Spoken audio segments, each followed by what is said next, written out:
You're listening to The South Stands, a Buckeye football podcast by Ohio State fans for Ohio State fans on Apple Podcasts, YouTube, Spotify, and SoundCloud. Welcome back to The South Stands, a Buckeye football podcast by Ohio State fans for Ohio State fans from the West Coast. I'm your host, Zach Moore. Today is Sunday, November 27th. And I'm here today to give you my observations on the catastrophic failure of coaching scheme and execution that was Ohio State's embarrassing 45-23 home loss to number 3 Michigan yesterday in the Horseshoe. For the second year in a row, though in a very different way than last year, Michigan outsmarted and out-executed the Buckeyes, and in the end really beat Ohio State at their own game with a blitzkrieg of big plays, both through the air early and then on the ground late. Michigan scored touchdowns on pass plays of 69 yards, 75 yards, and 45 yards, and on running plays of 75 yards and 85 yards, both by Donovan Edwards late in the fourth quarter. It was a shocking meltdown by Jim Knowles' defense, especially in the secondary, which was burned repeatedly by a beleaguered Michigan passing attack, which came into this game 99th nationally in passing offense. And it was an afternoon full of head-scratching decisions by Ryan Day, who seems to have really lost his feel for the game as an offensive play caller. And Day was, completely outclassed by Jim Harbaugh and his staff after halftime. There was a time when we celebrated Ryan Day for his in-game adjustments, but not lately, and not in a long time, and certainly not yesterday. After amassing 315 yards of total offense and 20 points in the first half, Ohio State could muster only 47 yards of total offense in the third quarter, allowing Michigan to get a vice grip on this game that they would not relinquish. C.J. Stroud finished 31 of 48 for 349 yards and 2 touchdowns, which, looks like a good stat line. But after halftime, Stroud was 14 of 22 for only 158 yards passing, no touchdowns and 2 interceptions. I think even Stroud would tell you that he simply did not make enough plays in this game when it really mattered. The Buckeyes came into this game second nationally at converting their red zone trips into touchdowns, but yesterday they had 4 trips into the Michigan red zone, came away with only 1 touchdown. Emeka Egbuka finished with 9 catches on 15 targets for 125 yards and a touchdown. Marvin Harrison Jr. finished with 7 catches on 10 targets for 120 yards and a touchdown. But I think both Egbuka and Harrison Jr. would tell you neither of them made enough plays when it really mattered in this game. Now, not surprisingly, Mayan Williams, though he did give it a try, was not really able to help the Buckeyes in the run game. Mayan Williams left after only a handful of carries and did not return. He did not play in the second half because of that injured ankle. So Chip Trayanum led the Buckeyes with 83 yards rushing on 14 carries, which was a bit of a surprise to most Buckeye fans because we were expecting Dallin Hayden, after his big game against Maryland last week, to be a factor in this game. Hayden was not. Only 2 carries for 7 yards for Hayden in this game. A bit of a head scratcher there. Certainly not the primary reason the Buckeyes were run off the field by Michigan in this game, but one is left wondering if Hayden could have helped the Buckeye offense in this game, especially in the second half. Now, for the second week in a row, Ohio State hurt their own cause with more than 90 yards in penalties, which included a third quarter holding penalty by Donovan Jackson that wiped out a 23-yard reception by Chip Trayanum and a 15-yard unsportsmanlike penalty by G. Scott Jr. Now, both of those fouls occurred on the same play with the Buckeyes trailing 24-20. The penalty on G. Scott Jr. was, you want to talk about a head scratcher, one of the worst penalties I think I've ever seen as an Ohio State fan. The combination of those 2 penalties, instead of a 1st and 10 at the Michigan 25, left Ohio State with a 1st and 35 at their own 27. Now, also, with the score still 24-20 Michigan early in the fourth quarter, Ohio State safety Ronnie Hickman was flagged for a devastating pass interference call in the end zone on 3rd and 10 that gave Michigan a fresh set of downs at the Ohio State 2-yard line. Michigan would eventually punch the ball in to take a commanding 31-20 lead. And full disclosure, it was at that point that I shut the television off and went for a walk around the Presidio. I just could not watch another second of that game. Those were probably the 3 most egregious Ohio State penalties, but sadly there were 6 others. And if you include the performance against Maryland last week, a combined 20 penalties for 188 yards in Ohio State in Ohio State's last 2 games. That is not winning football. That's sloppy, undisciplined football. That is not what you expect out of Ohio State at this point in the season. You expect the Buckeyes to be playing their best football in late November. That is clearly not the case. So let me dive right into my other observations. I want to start with Jim Knowles. Now, I was a little surprised that so little of the post-game reaction from the Ohio State beat writers was focused on the catastrophic failure of Jim Knowles' defense. To me, that is the story of this game. That is 80 to 85% of the reason Ohio State lost this game in the fashion that they did. Now, Jim Knowles was probably the most celebrated assistant coach hire of the offseason in college football. He was the most sought-after defensive coordinator this offseason. And if I'm not mistaken, he is the highest paid coordinator in Ohio State history, making just under $2 million a year. Ryan Day has entrusted Knowles as the, quote, head coach of his defense. And through 11 games, Knowles had delivered. I mean, the Buckeyes were vastly improved in every defensive statistic that really matters. They were in the top 10 in most categories, including total defense and defensive yards per play. And to watch Knowles' defense give up 4 different scoring plays of 69 yards or more, 2 through the air and 2 on the ground, to a Michigan offense that was down its top playmaker in Blake Corum, with a beleaguered passing attack that came into this game 99th in the country, it was just utterly shocking. I mean, I'm still in stunned disbelief of what I watched from Jim Knowles' defense yesterday. The Ohio State secondary, I mean, they made Cornelius Johnson look like fucking Braylon Edwards. I mean, Johnson came into this game yesterday averaging 30 yards a game. And he had 1 touchdown catch over his last 5 games before his 69-yard and 75-yard touchdown catches yesterday against the Buckeyes. Now, Johnson's first touchdown catch was pretty much a carbon copy of Parker Washington's catch and run for a touchdown against Ohio State in Happy Valley back on October 29th. I mean, what should have been an 8 or 9 yard gain turned into a 69-yard touchdown after Cam Brown whiffed on the tackle and there was no safety help. Johnson ran up the sidelines untouched for the touchdown. Now that tied the game at 10, and it really jump-started a Michigan offense, which up to that point had not done much of anything. And Knowles really put his defense in a terrible position on the play, leaving his beleaguered cornerbacks in one-on-one coverage with no safety help on 3rd and long. I mean, the Michigan offense at that point was really searching for answers. I mean, they had 3 points on the board. They had consecutive 3-and-outs on their previous 2 possessions. Ohio State was in great position to force another 3-and-out. Knowles inexplicably sends both Ronnie Hickman and Lathan Ransom on a blitz. I mean, it was a completely unnecessary risk that not only resulted in easy points for Michigan, but it jump-started a passing game that has been dormant for weeks. Now, in Michigan's very next possession, Johnson torched seldom-used reserve defensive back Cam Martinez, who had no business being in the game at that stage, for a 75-yard touchdown. It was almost laughable how badly Martinez was beaten on the play. His technique was a mess. And you know, I mean, what would you expect in a moment like that from a kid who barely plays and who played quarterback in high school, right? Now, Michigan had a 3rd long touchdown catch of 49 yards by reserve freshman tight end Colston Loveland, who beat Thorpe semifinalist Lathan Ransom on the play. I mean, it was Loveland's only touchdown catch of the season. And Jim Knowles, these are the guys that are beating your defense for big plays in the biggest game of the year. Colston Loveland and Cornelius Johnson. Now, in the run game, Michigan had 80 yards on 22 carries going into the 4th quarter. They did get their run game going in the 3rd quarter.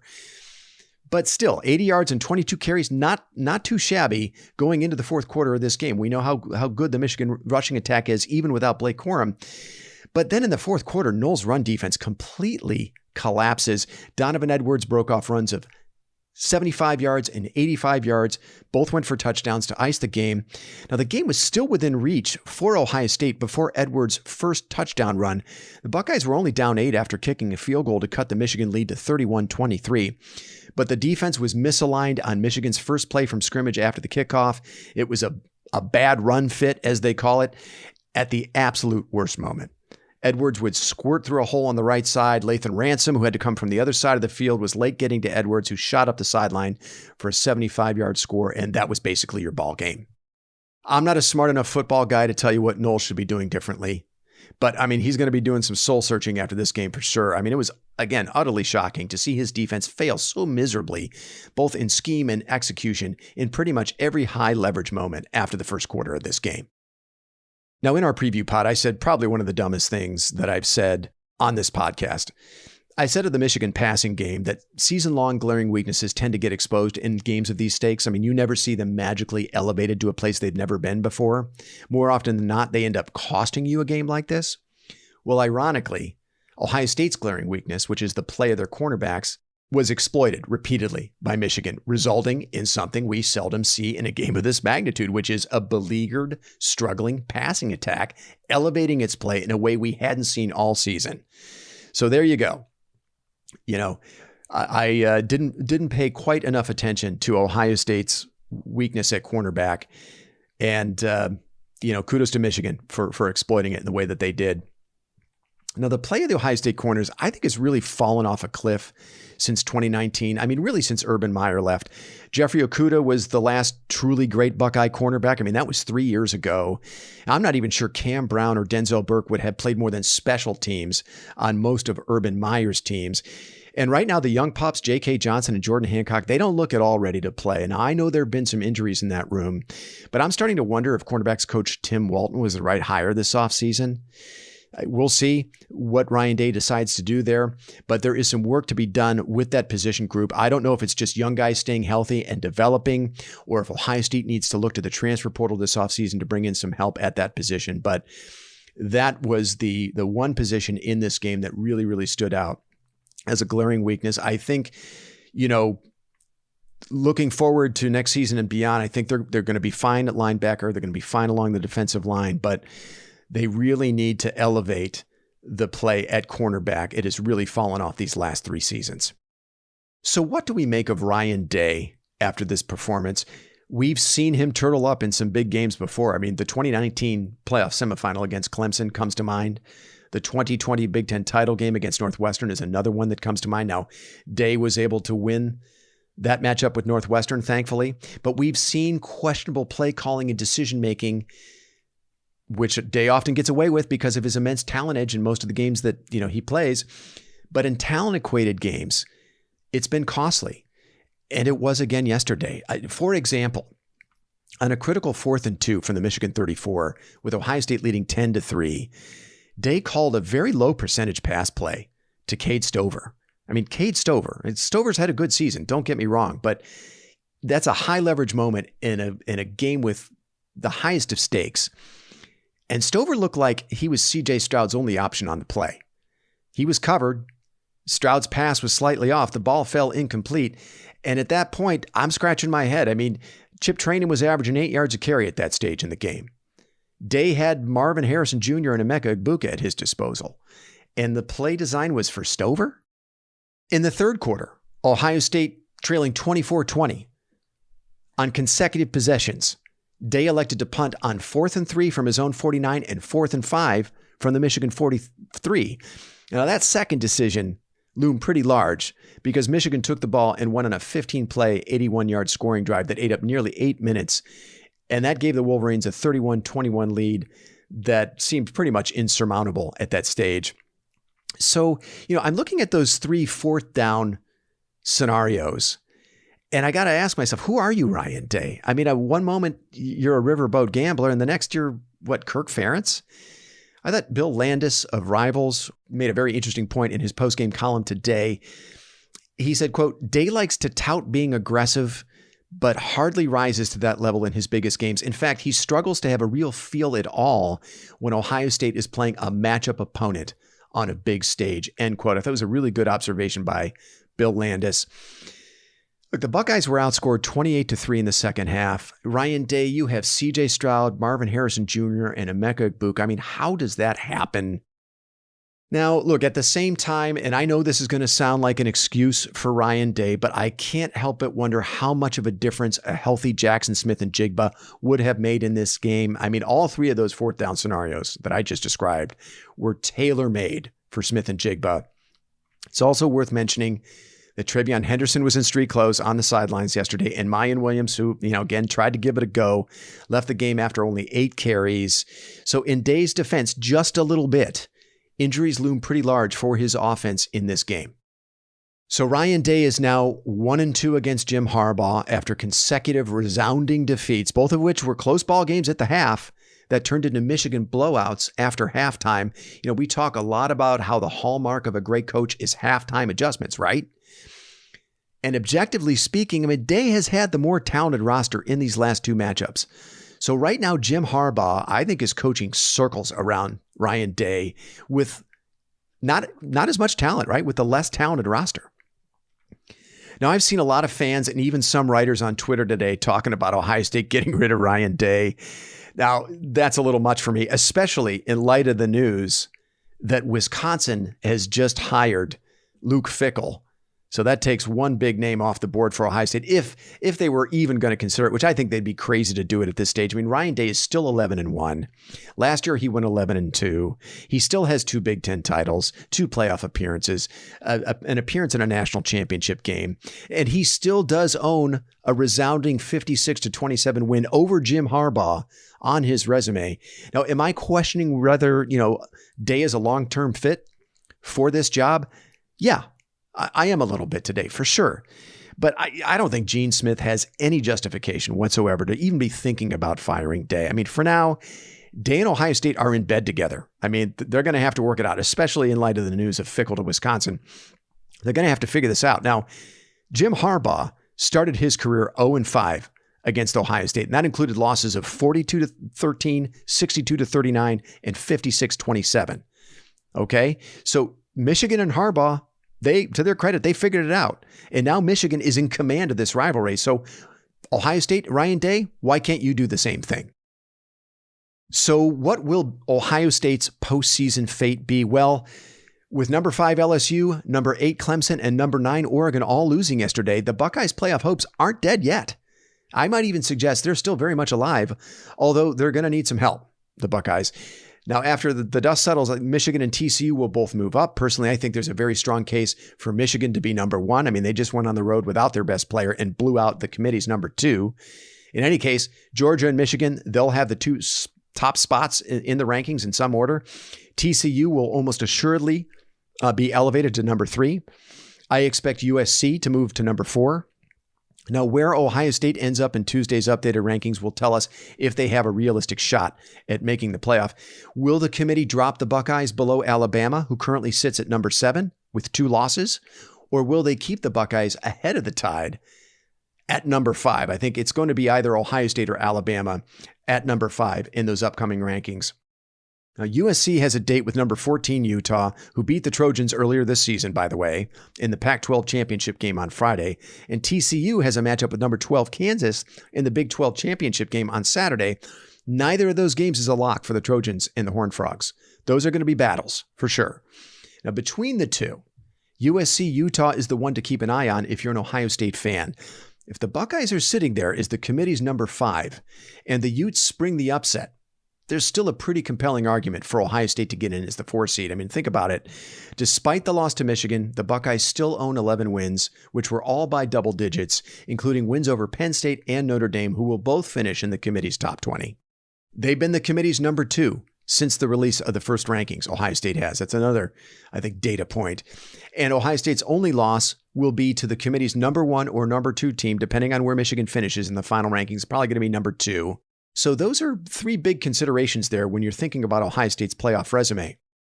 Now, Alabama is also likely going to have a compelling argument as well, should USC lose. And I think for the committee, it's just going to come down to who they think is better, Ohio State or Alabama. Now, the committee would have to break precedent to put Bama into the field. A 2-loss team has never made the playoff field previously. But look, it's Nick Saban, it's Alabama. And if we're being honest with ourselves, do we really think Ryan Day and CJ Stroud are better than Nick Saban and Bryce Young? I personally don't. And if I had to put my reputation on the line, I would probably put Alabama into the field over Ohio State in that scenario. Okay, that's going to do it for me. I'm not sure when our next episode will be. If Paige and Chad feel like venting their frustrations over the Michigan loss, you might see a new episode drop into your feed this Wednesday or Thursday. If Ohio State somehow makes the college football playoff, you'll likely hear from me next Sunday. And if not, we likely won't record again until the week before the Rose Bowl, which is where I believe Ohio State is probably headed if they don't make the playoff. And it might even be a rematch with Utah. Ugh. Oh, man, that is not the way I envisioned this season ending, but we're not there yet. So until then, thanks so much for listening, and go Bucks.